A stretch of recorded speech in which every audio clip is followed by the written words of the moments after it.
Okay, this video is going to be on how to roll a slab. So again, you want clean surface with no cruddy clay chunks.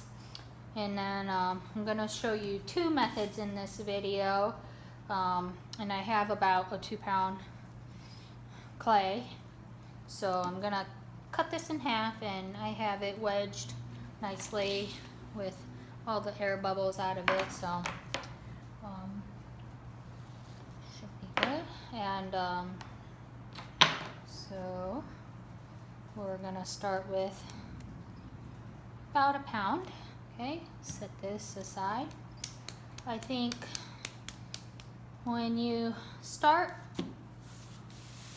going for a slab, the important thing is you don't want to start with a really thick chunk. It's going to make it difficult. So kind of want to guide it and start flattening it out little by little and make a cookie, and then get it to kind of a pancake. And then, depending on how thin you want it, then you can go crepe size. But, it's just like with making a pie crust and rolling dough. I think people who like to bake really enjoy also the process of making clay and working with clay. But what I like to do is when you're working on just a table, sometimes it is hard, depending on how soft your clay is, to lift it off the table, to flip it over. So we have these green canvases available at our studio, and I recommend using this. Or if you want to use newspaper, you can. You kind of want to get the crinkles out of it. Make sure it doesn't have crust, hard chunks of clay on it, that it's clean. But you don't want to use a wet one. So just keep that in mind, because clay will stick to anything wet. But so we got a pretty nice disc going over here. And so I can kind of plop that down. And then this is kind of where I can start working with a rolling pin. And you want to make sure this is nice and clean and dry. So clean it really well. Make sure it's dry. You don't want to go on there wet, because it'll stick or it'll slip, and that's no good. And after you're done using it, please clean it off. Okay, I see a lot of students actually don't clean their tools afterwards. If it's your own tools you're putting in your cubby hole, then okay, you can be a little crud and dusty tool collector. But especially when it comes to community tools and community surfaces, please clean properly. That's just respect, Okay, so I can kind of roll on this, and just like with any kind of pie making, you don't want to continue rolling in one direction unless that's the form you want. But even so, like, you want to kind of take turns on the directions you're rolling it, because it just creates a little bit more even surface.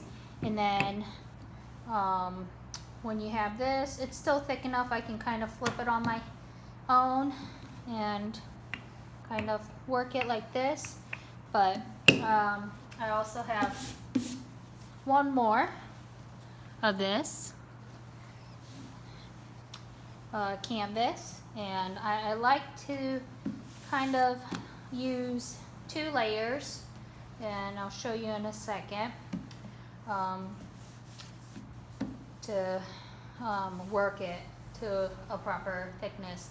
And then you have these guides, which is really nice, because then you can control the amount of pressure that is put into the clay, so you don't make your slab thinner than it needs to be, or have uneven thickness when you're rolling. It's really hard to control where you're pressing hard or lightly with just a rolling pin. So this is a really good guide. It's located behind me in that middle section where all the common tools are and wear boards are located.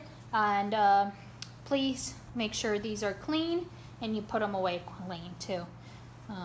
But have these and you set it next to each other. You have to make sure it fits the length of your rolling pin. Okay, this is a smaller rolling pin. We do have a larger one if you want to make a larger slab. But the rolling pin has to sit on top of this. And also you have to make sure the pancake you made is thicker than your guides. Otherwise, there's no point in using the guides. And it's nice to leave about an inch of room, okay, on beside your slab, because then you allow enough room for the clay to stretch into those spaces, okay? But then you can cover it up with this canvas, and I like to be able to tell where my guides are. So here's my two guides that I can see, and then I can roll my rolling pin on it. You want to kind of start slow, kind of pushing out lightly. I'd rather you go over it lightly multiple times than go with 1 or 2 force. It's just harsher on the clay, and you'll be able to feel more resistance too. And so I can still feel that there's a hump in the clay. Okay, and so go over it a couple times. Okay, and basically you want to gently work the clay. You don't want to traumatize it by forcing it into a pancake or thinner. Nice thing about working on these canvases is when you have to rotate. So you can kind of rotate this way, and then of course we'll move the guides over. Okay, and you can tell it's kind of stretching it, and there's a little hump still in the middle, but it's stretching out. And now we're going to go this way. Come back, go, come back, go. So kind of balances it out. Okay, I got more like a diamond shape right now, so if you want to kind of adjust that, so if you want more of a sphere, then adjust your guides to work with that shape. But before we roll again, another nice thing about working on these canvases is that you can lift it up, okay, put your hands down underneath gently and flip it over, because if you don't do this, your bottom slab has a tendency to really get stuck on the canvas. So you really want to rotate it, and you can tell the canvas has like sucked up quite a bit of moisture from the clay. So really important to continuously rotate and flip while you work on this. I'm gonna try to see if I can work the form a little bit. Okay, and also you got this little edge. Depends on what you're making and if you're gonna cut out the clay or not, but I always like cleaning things up as I go. So it looks like there's a little more of a stretch on the bottom here, but we should be able to roll that out. Okay, and so there's that.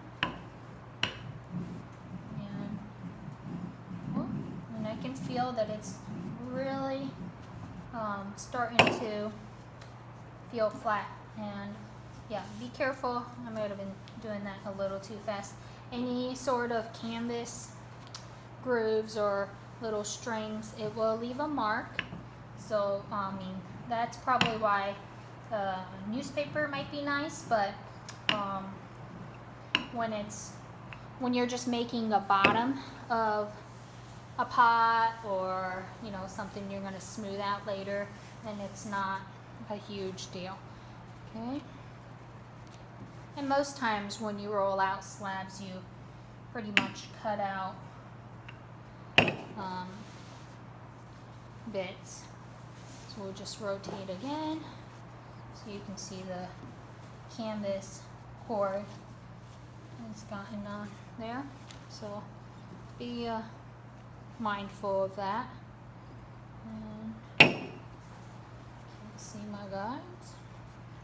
And I'm not really basically making it any bigger than it is, so you don't have to keep too much of a room here. I'm just kind of making sure it is the right thickness in relation to the guides, which it is. I don't feel too much resistance, which is a teeny bit, but it's more from the canvas, I think, than anything.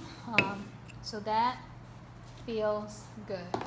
Okay, so you got a slab right here, and then canvas and the table definitely will leave texture in your piece, so you can of course use your hands or metal rib, whatever you want to smooth it out if it bothers you.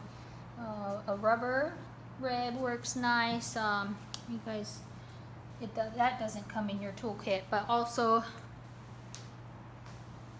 taking a wet sponge and then kind of going over and then smoothing it out is also another good way of doing it. I think you guys know that.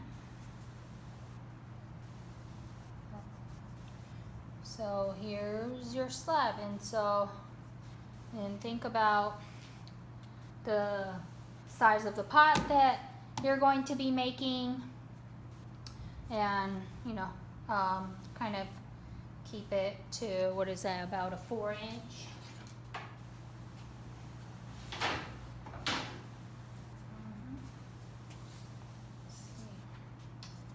About a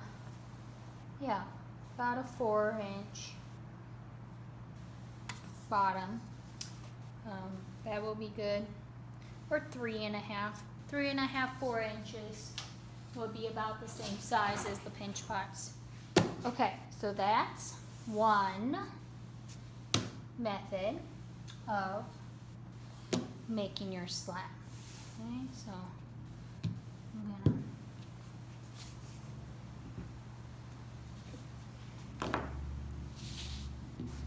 move this out of the way.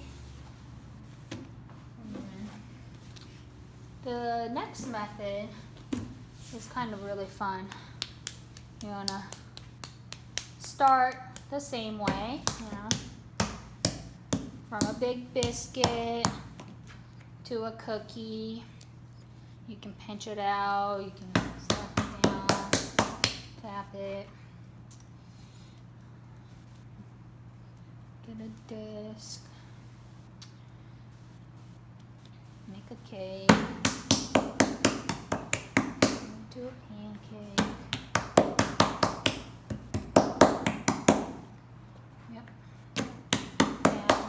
This method is a little harder to control the thickness, but it's a really quick way if you need like smaller chunks of slab to get like really even. So basically start with your thick pancake, okay, and you use gravity and pull and stretch and flop it, and you see how that stretches out. So this is when you're not super concerned about having a big, nice even slab. So if you're, it's good for when you're just like making a smaller slab that you can kind of take from and just rotate and use gravity, almost kind of like, I guess, making a pizza, except you're not throwing it up in the air. So I'm getting it really thin. So there, that's another way of making a slab. And this method, I'm able to get it a little smoother. But and then also, when you're doing this too, you can do it on top of a canvas so that if you get it too thin of a state where you can't really lift it without it warping, then you can do the same thing where you can kind of pick it up with your canvas, and then you'd be able to slide it onto a board and cover it up and let it stiffen up a little bit so that it's a workable condition, because it is a little soft, and the thinner you make it, the harder it is to manipulate the slab if it's in a wet state. So you really want to watch it and keep an eye on it, let it gently dry out to the leather hard consistency that works for building your pot. And of course, newspaper is always an amazing tool and material. So you can, if you want to, make your slab ahead of time and come back to it, lay a piece of newspaper down. This is a little big. Also remember, like, creases from the newspaper will show up in your slab, so it's nice to cut a good clean square instead of where the fold marks are, if you're concerned. But putting a newspaper like this and then spraying it gently with water, or you guys have your sponges so you can kind of dab it with your wet sponge. That's kind of the same as wetting it down with a spray bottle, but that's how you can kind of control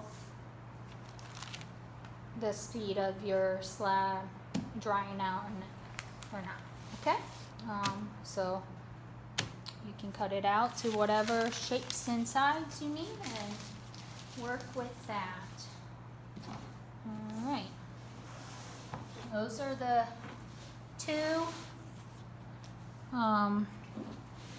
two different slab rolling and stretching methods. The rolling pin and the flip, I guess, pizza method.